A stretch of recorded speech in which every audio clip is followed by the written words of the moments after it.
შესანიშნავი და საინტერესო პლანეტა. შესაძლოა რამე წერის სიცოცხლით. ერთ-ერთი 7 და ლამაზი ობიექტი მზის სისტემაში. ვენერასგან განსხვავებით, რომელიც არ გამოირჩევა მასმინძლობით, მარსზე ათობით ზონდი და სადესანტო კაფსულებია თავიანთი მარსმავლებით დაშვებული. ერთ-ერთი მარსმავალი კი დაახლოებით 14 წელი მოგზაურობდა მარსის ზედაპირზე და იღებდა სხვადასხვა ნიმუშებს მეცნიერებისთვის. ეს იმას ნიშნავს, რომ მარსი არის ერთ-ერთი სტაბილური პლანეტა მზის სისტემაში.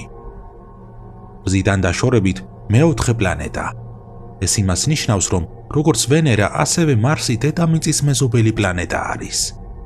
მზის სისტემის პლანეტებიდან კი დიამეტრით მხოლოდ მეორე.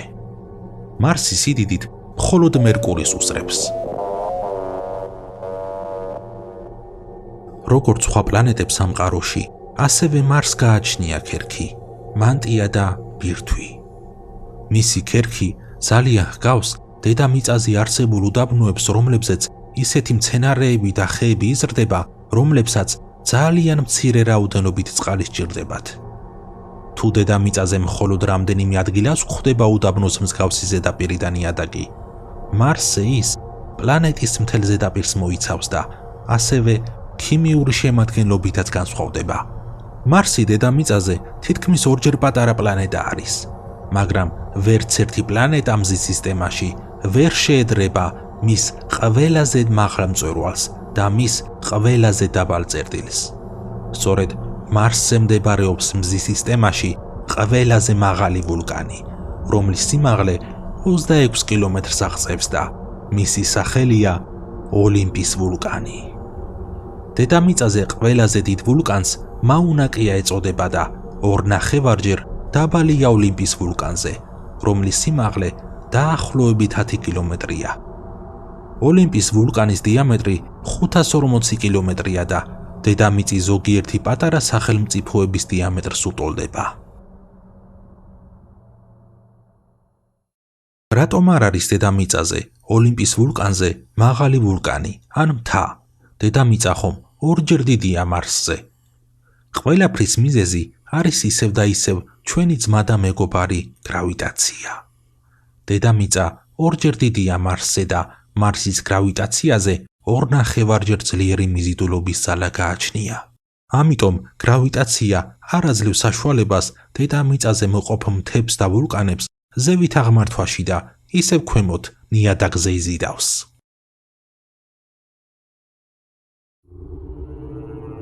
ვისაუბრე ყველაზე მაღალი მწვერვალის შესახებ მარსის ზედაპირზე. მინდა ვახსენო ასევე ერთ-ერთი ყველაზე დაბალი წერტილი, კერძოდ კი ელადას ქვაბული, რომელიც ასტეროიდის დარტყმით წარმოიშვა მარსის ზედაპირზე და წარმოადგენს დაახლოებით სიღრმით 9 კილომეტრიან და დიამეტრით 2300 კილომეტრიან ქვაბულს. მერკურიზე საუბრისას ვახსენე ერთ-ერთი მსგავსი კრატერი, რომელიც თეთრი ხალის იერსახეს წარმოადგენს. ხოლო მარსზე პლანეტების ფერის განსხვავების გამო კრატერი წარმოადგენს მუქ ყავისფერ ელფერს. ასევე არავითარ შემთხვევაში არ გამორჩება დედამიწაზე მყოფი მარიანას ღრმულის მსგავსი უბსკრული მარსის ზედაპირზე, რომლის სახელია მარინერის ქვაბული, რომელიც წააგავს ყველაზე გაბრაზებული ქალის ბრჭყალებით დაკაწრულ ზედაპირს. რამდენიმე ათეული წლის წინ მეცნიერებს ეგონათ, რომ ეს არის მარსის ნაიარევი დატოვებული ასტეროიდის ნატეხებისგან. მაგრამ ბევრი გამოკვლევის შედეგად გაირკვა, რომ ტექტონიკური მოძრაობის იგივე მარსის ზღვის დროს შუაზე გაყოფილ უბსკრულს წარმოადგენს.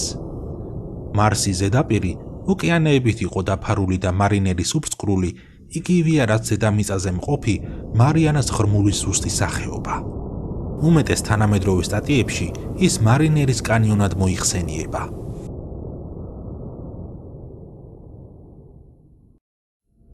ზონდების საშუალებით მარინერის კანიონში, რომელიც სიღრმით 11 კილომეტრს, სიგრძით 4500 და სიგანით 600 კილომეტრს წარმოადგენს, დილით მზის ამოსვლისას დაფიქსირებულია ნისლი, რომელიც როგორც ჩვენთან დედამიწაზე, ასევე მარსის ზედაპირზე შესქელებული წყლის ორთქლის და კონდენსატის მასას წარმოადგენს, რომლის ნაწილაკები იყინება მინუსურ ტემპერატურებზე და მზის ამოსვლისას ტემპერატურის ცვალებადობის გამო მზის ხივებში ბზინავენ წყლის პატარა ნაწილაკები და წარმოადგენენ ძალიან ლამაზ და მისტიურ სანახაობას. წყლის არსებობას თან ახლავს ჟანგბადის არსებობაც.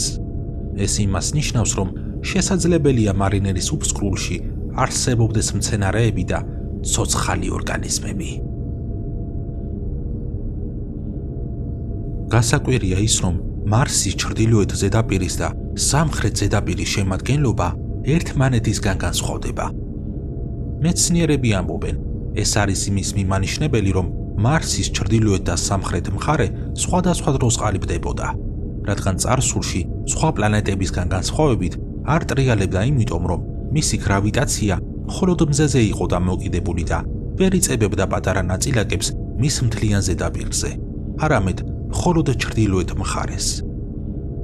მომავალში კი, როდესაც სხვადასხვა ობიექტებმა მარსს ტრიალი დააწყებინეს, გრავიტაციის საშუალებით მისი მეორე მხარე შეივისო და წარმოაჩინა მრგვალი პლანეტა, რომელსაც ახლა ვხედავთ. მარსის ჩრდილოეთ მხარე ანდეზიტისგან, ესე კი ვულკანური გაციებული მაგმებისგან და ქვებისგან შედგება, ხოლო ჩრდილოეთ მხარე ბაზალტისგან. ბაზალტი კი შედგება უმეტესად ვულკანური დამტნარი შუშის კრისტალებისგან და მაგნეტიტისგან, რომელიც ჩვენთან საქართველოში და ბულგარეთის სანაპიროებზე გვხვდება. საქართველოში გურიის მხარეს, კერძოდ კი ურეკის სანაპიროზე. მეცნიერები ამბობენ, რომ მაგნეტიტი არ არის მიწიერის საბადო და ის რამდენიმე მილიარდი წლის წინ ასტეროიდების დამსახურებით მოხვდა დედამიწაზე. ყველაზე დიდი მაგნეტიტის საბადო კი ავსტრალიაშია აღმოჩენილი. ყველაზე სუფთა მაგნიტური ქვიშა, იგივე მაგნეტიტი კი, როგორც უკვე ვახსენე, საქართველოში ურეკის სანაპიროზე გვხვდება. ამიტომ დედამიწის ყველა მხრიდან ისწრაფიან ურეკის მაგნიტურ სანაპიროზე მოსახვედრად, რომელსაც სამკურნალო თვისებები ახასიათებს, იმიტომ რომ ამაგრებს იმუნურ სისტემას, სტაბილურს ხდის ბიოლოგიურ პროცესებს და ასევე მაგნიტური ფუნქციების გამო გამოჰყავს ზედმეტი რკინა ორგანიზმიდან. მარს ასევე ეძახიან წითელ პლანეტას, ზედაპირზე მისი მოწითალოელ ფერის გამო, იმიტომ რომ მარსი შედგება უმეტესად ვულკანური მაგმებისგან, რომლის ზედაპირი მდიდარია მეტალის შემცველობით. მის ატმოსფეროში რამდენიმე მილიარდი წლის წინ გვხვდებოდა ჟანგბადი, რომელიც ხელს უწყობდა მეტალზე კოროზიის წარმოქმნაში. მეცნიერები ამბობენ, რომ მარსის ზედაპირი დაფარულია მეტალის ოქსიდით და კოროზირებული რკინის პატარა ნაწილაკებით. ამის გამო მარსს ეძახიან წითელ პლანეტას. ასევე ვარსკვლავური ქარის და მარსის მცირე ატმოსფეროს გამო, რომლების დროსაც წარმოიქმნება ქარის ცირკულაცია, მარსის ზედაპირზე გვხვდება უდიდესი ქვიშის ქარიშხლები, რომლების სიმაღლეც შეიძლება 30-40 კილომეტრს აღწევდეს.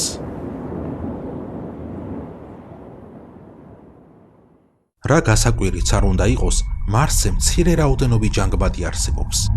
მის ატმოსფეროში, რომელიც უკვე სამწუხარო თითქმის აღარ გვხვდება მარსის ზედაპირზე, შედგება 95.3% ნახშირო ჟანგისგან, 2.7% აზოტისგან, 1.6% არგონისგან, 0.13% ჟანგბადისგან და თითქმის იგივე რაოდენობით ნახშირბადის მონოქსიდისგან. მეცნიერები ამბობენ, რომ რამდენიმე მილიარდი წლის წინ მარსი დაახლოებით 1 კილომეტრიანი ოკეანით იყო მოსილი. ეს იმის მიმანიშნებელია, რომ მარსზე მეტი ჟანგბადი არსებობდა და ასევე შესაძლო არსებობდნენ ცოცხალი ორგანიზმებიც. სამწუხაროდ, სანამ ადამიანი ფეხს არ დაადგავს მარსის ზედაპირზე, ან უფრო თანამედროვე ზონდები, სადესანტო კაფსულები და მარსმავლები სათანადოდ არ დაასკანირებენ მარსის ზედაპირს, საბადოებს და ნიმუშებს, ვერასდროს გავიგებთ სინამდვილეს. რატომ აღარ აქვს ატმოსფერო მარსის ზედაპირს, ისევე როგორც დედამიწას და ვენერას? ცოტა თემას გავუსწრებ და ვიტყვი, რომ ყველაფერი საკმაოდ ურთიერთდაკავშირებულია. წინა ვიდეოებში ვახსენე, რომ რაც უფრო მყარია და ნაკლებად მოძრავია პლანეტის ბირთვი, მით უფრო ნაკლებია მისი მაგნიტური ველიც. მარსს და ასევე მერკურისაც თავიანთი მცირე ზომის გამო აქვთ ძალზედ უმოძრაო ბირთვები სხვა პლანეტებთან შედარებით. უკვე ვიცით, რომ მზის ქარისგან და რადიაციისგან გვიცავს დედამიწის მაგნიტური ველი. მარსს კი მაგნიტური ველის ძალიან მცირედი ძალა გააჩნია და ვერ იცავს საკუთარ თავს მზის ქარისგან. ამიტომ მზის ქარმა და რადიაციამ მარსის ატმოსფერო თითქმის მთლიანად გაფანტა კოსმოსის სივრცეში. წეღან ვახსენე, რომ მარსი წარმოადგენს ერთ-ერთ ყველაზე სტაბილურ პლანეტას მზის სისტემაში და ასევე ვიცით, რომ მარსი დედამიწის მეზობელი პლანეტა არის. ეს იმას ნიშნავს, რომ არც თუ ისე რთულია მისი გამოკვლევა მისი სტაბილურობის და მანძილის გამო დედამიწიდან, რომლის მინიმალური მანძილი დაახლოებით 55 მილიონი კილომეტრია. ამ დროს დედამიწა მდებარეობს ზუსტად მარსის და მზის შუაში, ხოლო მაქსიმალური მანძილი 400 მილიონ კილომეტრსაც აღწევს. ეს ის მანძილია, როცა მარსის და დედამიწის შუაში მზე მდებარეობს.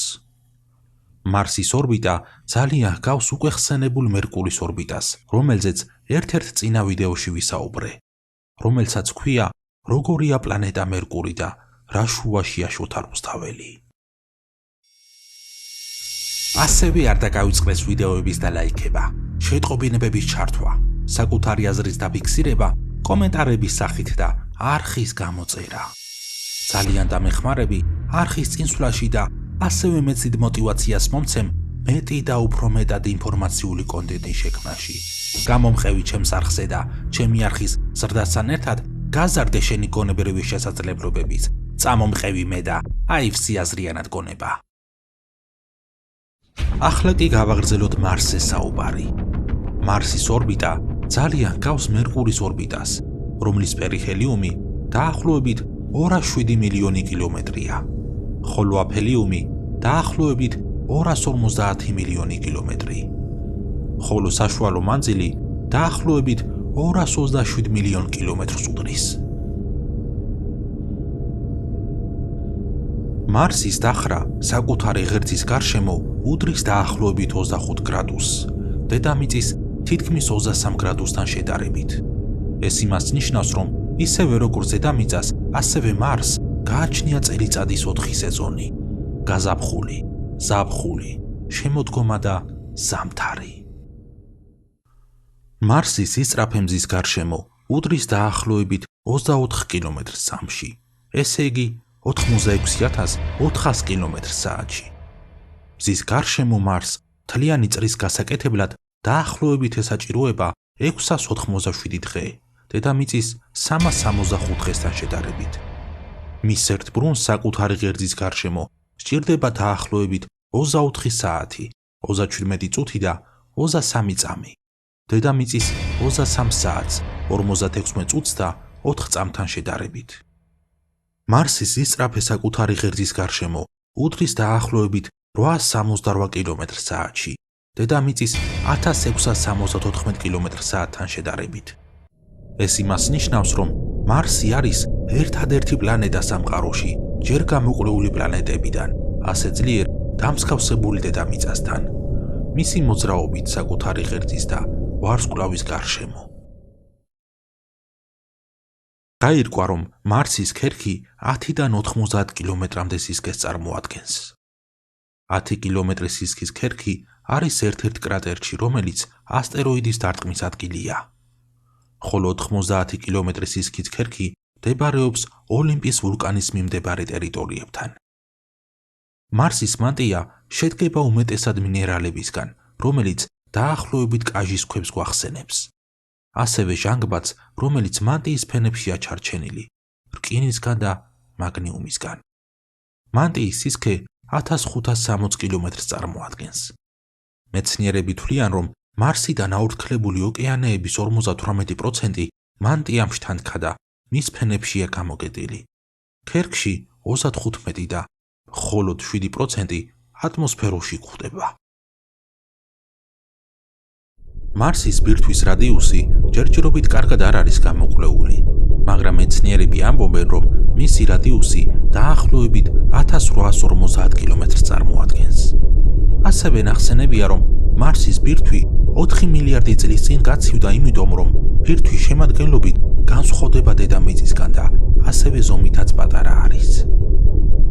მაგალითად, დედამიწის ბირთვი უმეტესად შედგება მყარი დამდნარი მეტალებისგან, ნიკელისგან და რკინისგან.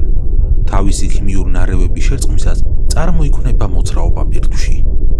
ხოლო ბირთვის მოძრაობის გამო პლანეტის ცენტრიდან წარმოიქმნება მაგნიტური ველი. მარსს არ გააჩნია მაგნიტური ველი, რადგან მარსის ბირთვი წარმოადგენს მზის მაგვარ სიმყარის ქიმიურ შემადგენელ ნაწილებს, რა თქმა უნდა, სხვა შემადგენლობით და უფრო დაბალი ტემპერატურებით, რომლებიც შედგება 25% გოგირდისგან, დაახლოებით 20% რკინისგან, 7.5% ნიკელისგან, ნახშირბადისგან, ნახშიროჟანგისგან და წყალბადისგან. ამიტომ მარსის ბირთვი ძალიან ბლანტია დედამიწის ბირთვთან შედარებით. ბირთვის ტემპერატურა ჯერჯერობით კარგად არ არის გამოკვლეული, მაგრამ ერთ-ერთი სადესანტო კაფსულის გამოკვლევით, რომელსაც ინსაითი ეწოდება, მარსის ბირთვის ტემპერატურა დაახლოებით 1030 გრადუსს წარმოადგენს. მანტიის შუალედური ტემპერატურა 1500 გრადუსია. მარსის ზედაპირზე დაახლოებით 1300, ხოლო ბირთვთან ახლოს 1750 გრადუსამდე მერყეობს. ზოგიერთი მეცნიერი ამბობს, რომ როგორც დედამიწის მანტიაში გვხვდება ალმასის ქვები, რომელიც მილიონობით წლის დაპრესილ ნახშირს წარმოადგენს, ასევე მარსის მანტიაშია ყველაზე ძვირად ღირებული მინერალი მსოფლიოში. მარსის ზედაპირზე 100-ჯერ უფრო თხელი ატმოსფეროა, ვიდრე დედამიწის ზედაპირზე. ამის გამო ატმოსფეროს არ შეუძლია პლედის ფუნქცია შეასრულოს და სითბო შეინარჩუნოს მარსის ზედაპირზე. ტემპერატურა ყველაზე დაბალი -153 არის დაფიქსირებული, ყველაზე მაღალი კი +30 გრადუსი. სამხრეთ და ჩრდილოეთ პოლუსებზე ზამთრის პერიოდში უმეტესად -125 გრადუსი გვხვდება. მარსის ეკვატორზე კი -80 გრადუსი. გასაკვირია ის, რომ მარსის დღის და ღამის ტემპერატურა თითქმის განსხვავდება ისე, როგორც ზამთარი და ზაფხული, ძალიან ცვალებადი ტემპერატურების გამო, რომელთა სხვაობაც თითქმის 180 გრადუსს უდრის.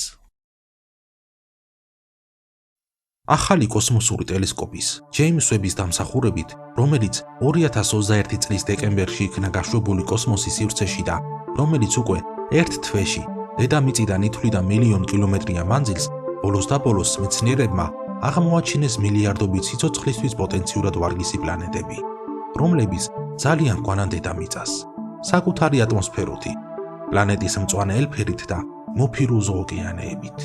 ასევე გამოკვლეულია რამდენიმე მათგანის ზედაპირი და ატმოსფერო, რომელიც ისევ და ისევ წააგავს დედამიწისას.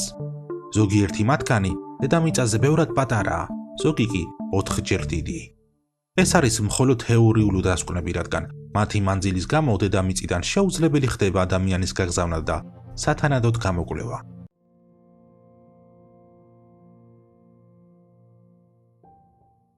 ყველაზე საინტერესო ის არის, რომ მარსის ვიზუალი ძალიან ჰგავს დედამიწის ზედაპირის დაგვიანებულ ან ჯერ ნაადრე ვერსიას.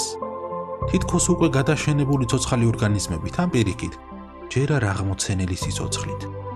ცივი კლიმატის გამო გაყინული მცენარეებით და ხეებით, ან პირიქით, ჯერ არ წარმოჩენილი მცენარეული პირველი ნაყოფით. საკუთარი ევერესტით, იგივე ოლიმპის ვულკანით და საკუთარი მარიანას ღრმულით, იგივე მარინერის კანიონით.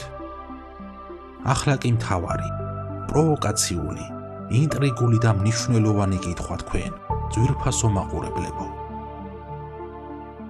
მზად არის თუ არა მარსი ადამიანის უფრო ახლოს გასაცნობად?